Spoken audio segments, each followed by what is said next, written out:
Em vídeo anterior, lhes falei sobre a existência do céu, um lugar maravilhoso. Hoje eu quero falar do outro lado da moeda, que é a existência do inferno, que é um lugar horrendo, é um lugar de sofrimento eterno. E nós vamos dar uma olhada para o que a Bíblia nos diz sobre a existência desse lugar.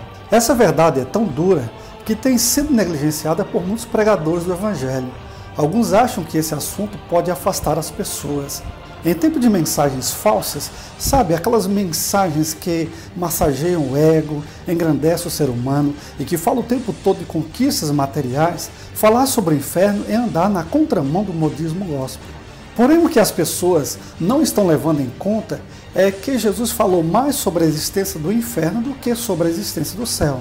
Para nossa informação, há mais de 162 referências no Novo Testamento que nos adverte sobre a existência do inferno. E mais de 70 dessas referências foram ditas por Jesus Cristo. Se Jesus deu tanta importância ao assunto, como seus servos poderiam negligenciá-lo? Não faz sentido. Agora, o que me causa admiração é que, enquanto a igreja se cala sobre o tema, os incrédulos não perdem a oportunidade de zombar dessa doutrina. Fazem anedotas, blasfemam, as pessoas riem à vontade daquilo que deveria causar-lhes temor, choro e desespero. E ainda o mais intrigante é ver que filmes e seriados com temas sobre o inferno retratam o diabo como uma espécie de herói. Os games transportam os jogadores ao abismo profundo, onde lá eles têm contatos com todo tipo de demônios. Parece até que o inferno é o melhor lugar para se estar. O número de adeptos do satanismo cresce a cada dia.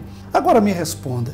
Se o inferno não fosse uma realidade, você acha que o diabo estaria tão preocupado em fazer esses ataques, ao mesmo tempo em que faz de tudo para promover o inferno? Por mais desconfortável que essa notícia possa ser, ela precisa ser dada. Como disse C.S. Lewis, não há nenhuma doutrina que eu removeria de mais bom grado do cristianismo do que isto, se eu tivesse o poder. Mas essa doutrina tem um pleno apoio das Escrituras e, sobretudo, das próprias palavras do Senhor Jesus. Espero sinceramente que esse vídeo te desperte para a necessidade de pregar essa mensagem de forma urgentíssima. Porque a grande realidade é que Deus não deseja que ninguém vá para esse lugar de tormento. Por isso, Ele faz tantas advertências e deu à sua igreja essa tarefa de proclamar não só as boas novas do reino, mas, acima de tudo, as más notícias sobre o inferno. Vamos ver o que a Bíblia nos diz sobre esse terrível lugar. Em Marcos 9, de 43 a 44, o próprio Jesus Cristo fala: "E se a tua mão te fizer tropeçar, corta, pois é melhor entrares para a vida mutilado do que, possuindo as duas mãos, ires para o inferno, onde o fogo nunca se apaga. Naquele lugar os vermes devoradores não morrem e as chamas nunca se apagam." A primeira verdade sobre o inferno é que ele não foi criado para o homem.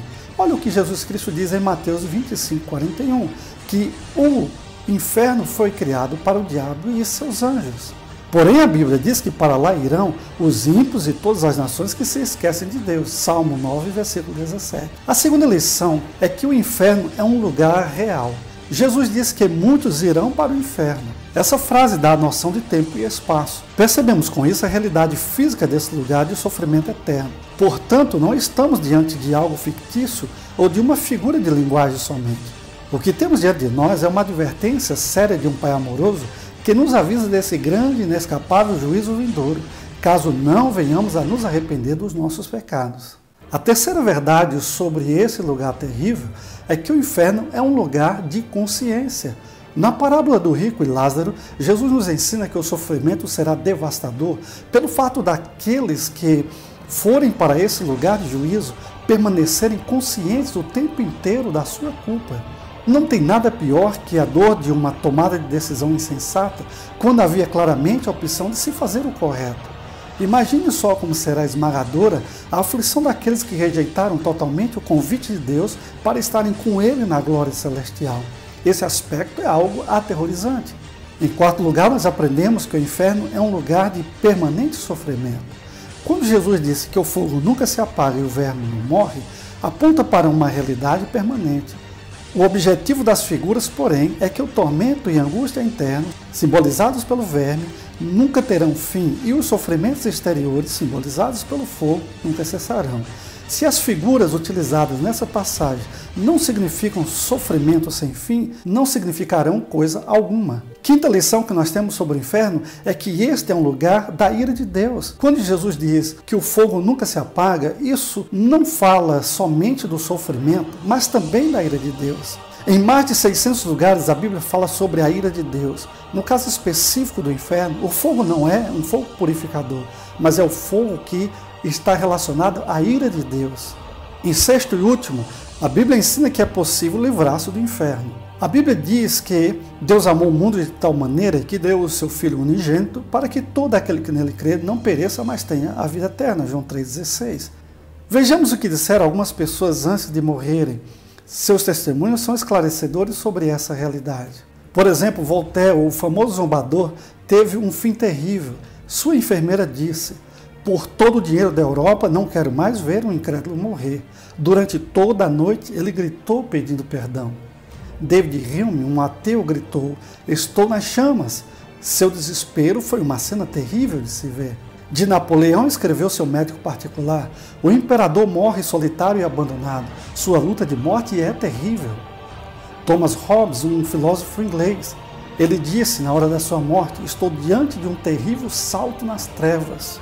Nietzsche, aquele filósofo que escreveu sobre a morte de Deus: se realmente existe um Deus vivo, disse Nietzsche, sou o mais miserável de todos os homens. Voltaire, David Hume e outros certamente teriam rido e zombado se em tempo de vida se explicasse a eles que sem Jesus Cristo estariam eternamente perdidos. Apesar disso, eles tiveram que reconhecer que isso é verdade, que a Bíblia tem razão ao dizer. E assim como aos homens está ordenado morrerem uma só vez, e depois disso segue-se o juízo, Hebreus 9:27.